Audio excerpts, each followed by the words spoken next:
Let's just go ahead and get started. Okay.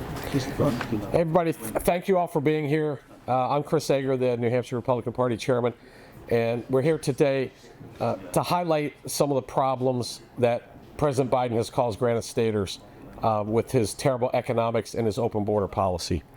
And first, I find it very ironic that President Biden skips the entire primary process when the nation's looking at New Hampshire, and he comes in the middle of a cold, nasty day and hides from people. He didn't even announce his schedule until early this morning, and it's almost like he doesn't want anybody to know he's here. But we know he's here, and we're feeling the pain from his administration.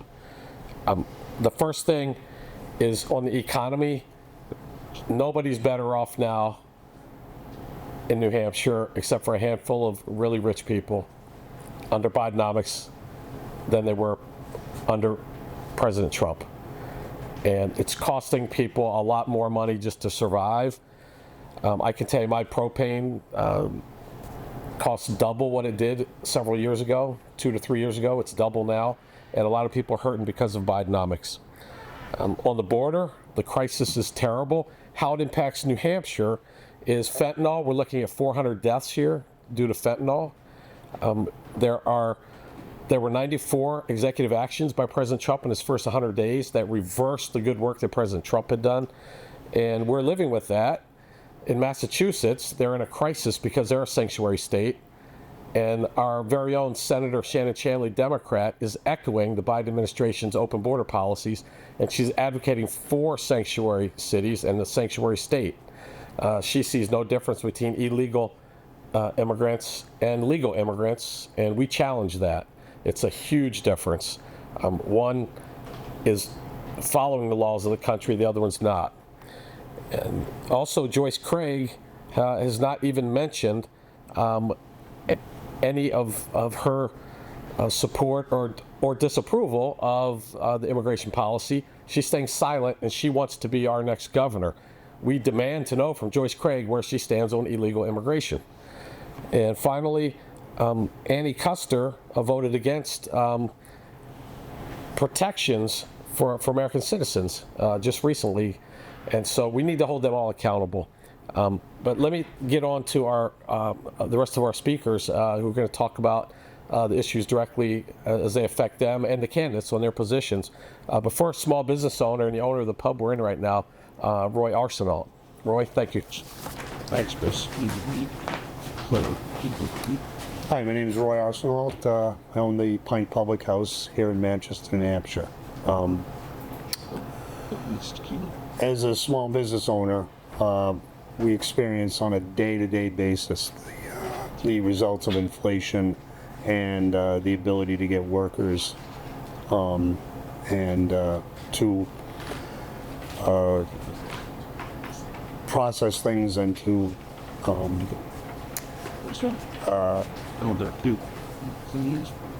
conduct business on a regular basis. We saw nothing of the president coming through here during the primaries. We see nothing of our federal officials.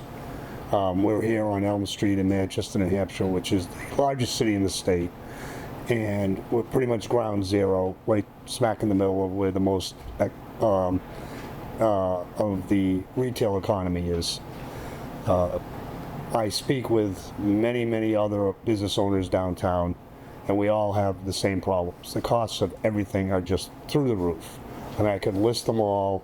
I know Chris mentioned a couple of things for him personally, but in business, the price of food, the price of other supplies are just constantly being raised on a month-to-month basis. So when I see national numbers that say inflation is slowing or not quite as high, it would have to go negative to get to anything back to reasonable. But yet, we see a lot more than this supposed annualized 3 or 4% inflation that we have now. We see it going up much more than that. It can go up that much in a month. And it's a constant battle to try to keep our costs reasonable enough for people to be able to afford to partake in our business. And I hear the same thing from virtually every other business owner downtown, dozens and dozens. So it's not just me. We all have the same problems, and we all want each other to do well, and we want the public to do well. But we can't serve the public if we can't afford to provide them services. That's pretty much it. Okay, thank you. Right. Okay, next is going to be Holly Novletsky, CD1 candidate. Thank you. Good morning. I'm Holly Novletsky. I am running for Congress in New Hampshire's 1st Congressional District. I am also a small business owner. I own a structural steel fabrication company. And Bidenomics have really put us in a very detrimental spot. The out of control spending in D.C. has caused a weakening of the American dollar. Your buying power is less. Wages can't keep up. Small businesses are being crushed between the increasing wages, and we fight against foreign imports. Foreign imports that have been dumped and subsidized are driving down our prices, but wages and cost of material are going up. We need to stop this, or we're going to crush small businesses across the country. So I advocate for change in D.C.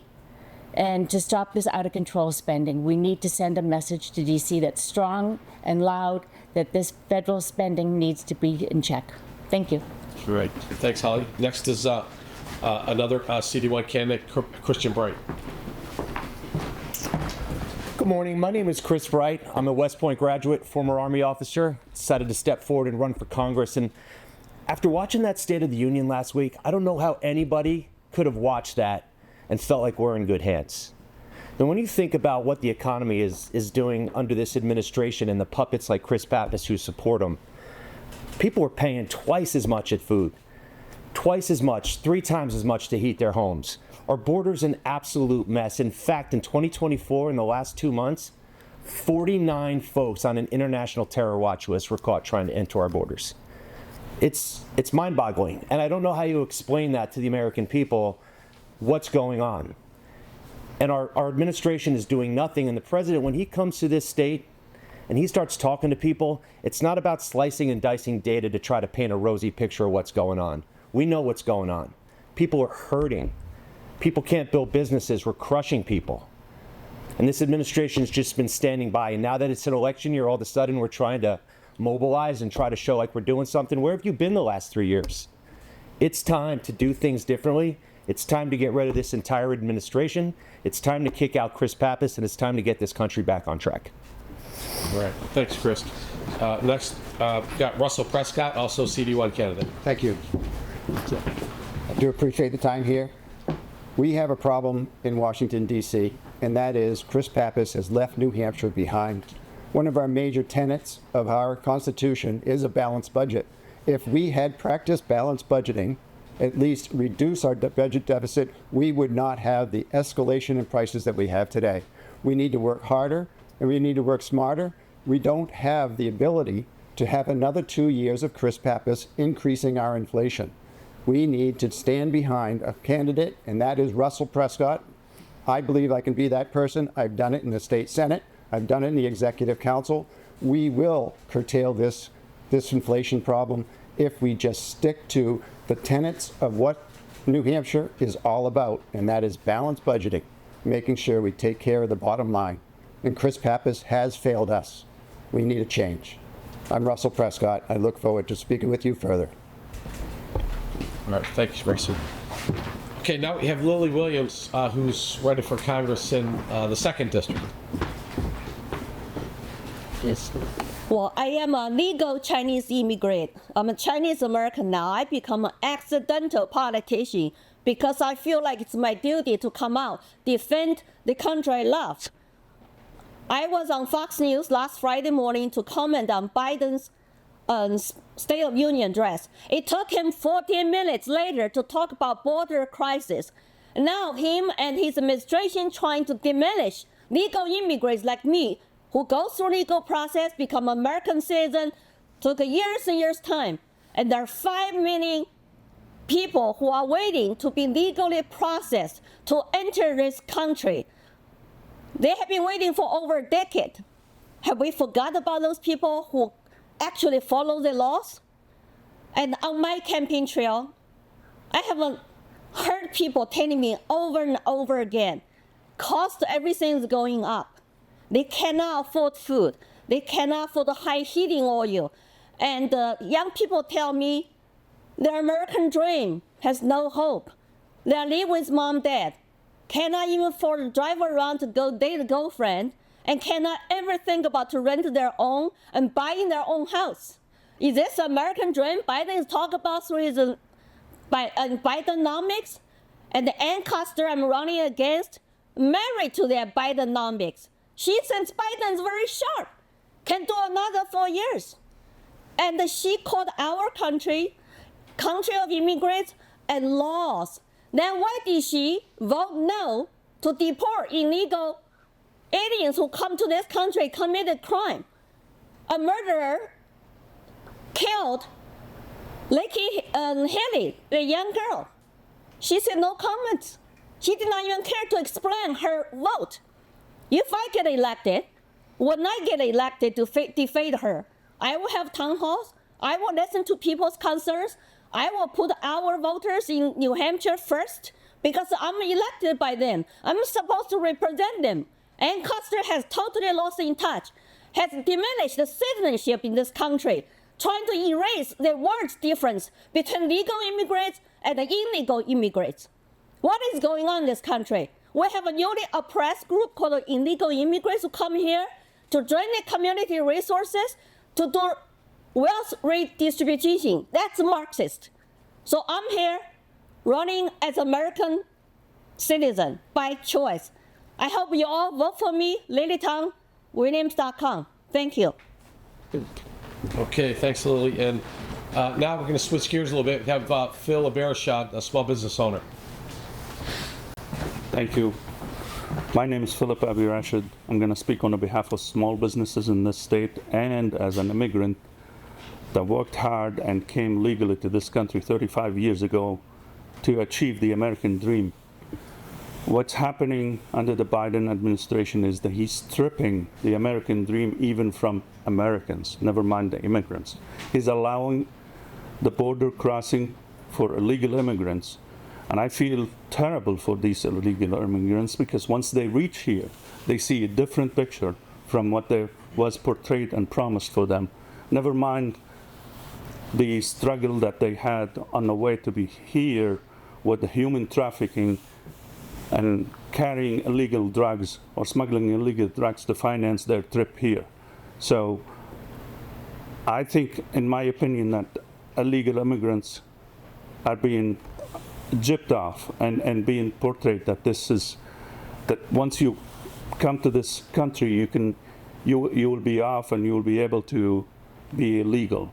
And that's the false promise that the Biden administration has posed on these illegal immigrants. We, as small businesses, have been struggling. The inflation has undermined any successful small business mom and pop shops in this state. Most of the businesses in New Hampshire are built with mom and pop and medium-sized businesses. The inflation has stricken everything from inventory to borrowing investment money. Nowadays, commercial loans are up to 9 and 10% from 3 years ago, 3 and 4%. So all this cost has been piling up on running small businesses. And the property taxes, which are also have been increasing lately between 10% and 15% in some towns, are trickling down on the commercial entities by raising up the rents. And when you raise up the rent, it's not the fault of the landlord or the tenant. It is the fault of inflation. And at this point, both of them might give up and close shop. So we have to be really careful when we go to the ballot this year, November. And we have to make sure that we have a change. Otherwise, the American dream is going to be stripped from all of us. Thank you. Okay, thanks, Phil. And our last speaker is going to be Greg Moore from AFP. Good morning. Really two big takeaways. First of all, I'd like to welcome Joe Biden to New Hampshire. It's been a while. Nice of you to show up. I haven't seen you in a while. We thought he lost the map, but he's here.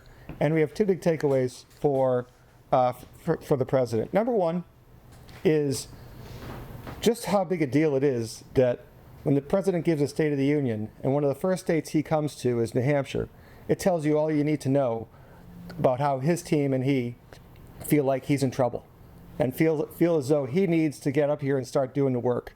Well, he's done some other things other than Bidenomics to get New Hampshire citizens a little cranky with him, so I know he's going to have some explaining for that. The second big takeaway is Joe Biden is going to do, and we started to see it in the State of the Union, he's going to blame everybody but himself for our economy and for the inflation. Not signing the American Rescue Plan, which out of the gate, he took a $4 trillion base and added another $2 trillion in spending on top of it, which economists say added 3 to 5% inflation just by it alone. Then you toss in the infrastructure bill and all the other spending out of control in Washington, and it's clear that that has had an impact on inflation. And what is that inflation? For an average family, they're looking at increased costs of $11,400.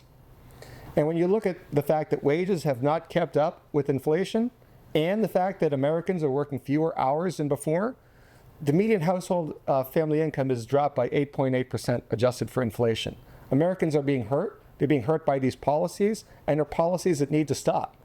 By the way, if you want more information like that, you can check out Bidenomics.com, which, while the president decided to name his economic agenda for himself, he somehow forgot to buy the website, so we took care of that for him. Just one last thing. President Biden really has an opportunity coming to New Hampshire today. It really is a big opportunity for him because he can look around and see one state that's doing it the right way. The Citizens Business Competitive Index came out and said that New Hampshire had the fastest growing economy in the country. What President Biden should be doing is looking at what New Hampshire is getting right and contrast that with everything that's going wrong in Washington. This is what happens when you lower taxes. This is what happens when you cut red tape. This is what happens when you do responsible spending. We see the type of economic growth we have here in New Hampshire. And that is a message that Joe Biden should learn when he comes here. I don't think he's going to do that, though. My hunch is the president's going to get up there and start blaming everybody but himself.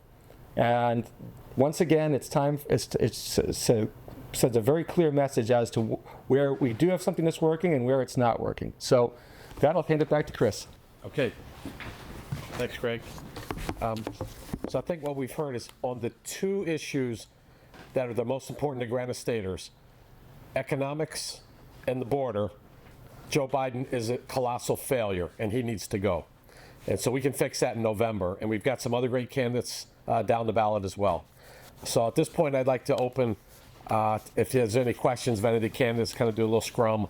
If there's any of the press has questions, or you can do it individually, however you like. Well, I've got a question I'd like to hear from you and Greg and any other candidates want to, which is New Hampshire has voted for every Democrat running for president going back to 1988, with one exception, George W. Bush in the year 2000. Right. Only one federal candidate has won an election since 2010. What makes you think this is a competitive state for the Republicans, and why isn't Joe Biden a lock? He just won with 8 points, 3 years ago. Yeah, so in 2016, it was within a percentage point. So that's not that far ago. It's only one election removed. And also the job performance of President Biden does not merit him re-election. And I think people know that. You can contrast now exactly Donald Trump and Joe Biden and their policies. You can compare them. So all of the campaign rhetoric and all of the delusional lies that come out of the White House, you can put them aside. We have facts now, comparative facts. And that's why I believe this will be very competitive and we're going to win here in New Hampshire. In all of New England, there's only one federal office holder out of 33, and that's Susan Collins in Maine. We're going to double or triple that this year, just out of New Hampshire alone. And so I feel very confident based on the policies and their impact. People in New Hampshire are smart. They get it. They see what's happening. You know how much you're paying in the grocery store. So I think it's a whole different ballgame than it was in 2020. I would just add, it's not why I think that. It's why Joe Biden thinks that. Why is Joe Biden coming to New Hampshire as one of his priority states, along with states like North Carolina and Georgia? Why is Joe Biden adding New Hampshire to his media buy? Why is Joe Biden acting like he's in trouble in New Hampshire? It's a great question for him. And I would add that Chris Pappas has voted consistently with the Democratic Party over what the needs of the New Hampshire citizens are. For instance, with the infrastructure spending, that money all got tied to PLAs and union. In New Hampshire, our workforce is 90% merit shop. Our workers are not going to get it. We spoke to people up on the border, and they needed to put in the cable for the telecommunication. Our people aren't going to get it. They're not union workers. So we're sending money to DC for this federal spending, but it's not coming back to our workers. Chris Pappas has failed the people here in New Hampshire. I want to add something too on my campaign trail, and I bring up Ann Custer's name, and you got to see people's faces, and so far they just said she has not done town halls, she has not represented us in DC. We need a better representation. For 12 years, what she has done for the people who voted for her, and she's going to have fundraising this month in ski resort in Jackson, Wyoming for Democrats. How about our city too, ski resort? We could use some revenues and more customers. She does not care. So even though this is, like an unconventional candidate, but what the message I heard from people is that they like my American dream story. I'm a communist survivor, and she has been really lost in touch with the people who voted her in. So I think we are optimistic about 2024. Got you. One thing I'll add, and Holly alluded to this. So Joe Biden talked about infrastructure, investing funds to try to get us energy independent, move us forward with the adoption of EV chargers. What he didn't talk about was that NEVI fund, that National EV Infrastructure. That was all pushed to unions. And in order for those funds to be released across the entire country, you've got to go through a union shop. And in order to go through that union shop, you've got to get a certain amount of training, and it's all governed by them. So to Holly's point, 3 out of every 4 shops operating here in this state are merit shops, and yet we're locked out. And the federal government gets to decide who's going to play. And it's the people that are lining Joe Biden's pockets. The entire system is broken. And so the money that they're taking from everybody and driving up inflation is going to a select few groups that are handpicked by the Democratic Party, and that just is wrong. If I may. Sure. I do believe that one of the biggest problems we have is right here in Manchester. When I worked with Chris Pappas to lower the amount of use of Narcan, to lower the amount of deaths in this city, we worked together on the Executive Council. He has turned his back on New Hampshire, has changed his tune, and made sure that the border was kept open. And that has made our death rate increase to those pandemic rates. We needed to have someone that will work for New Hampshire, have New Hampshire at heart. This is our Queen City, and we should be giving our all to make it look like the Queen City. Okay. All right. Anything else? All right. Hey, everybody.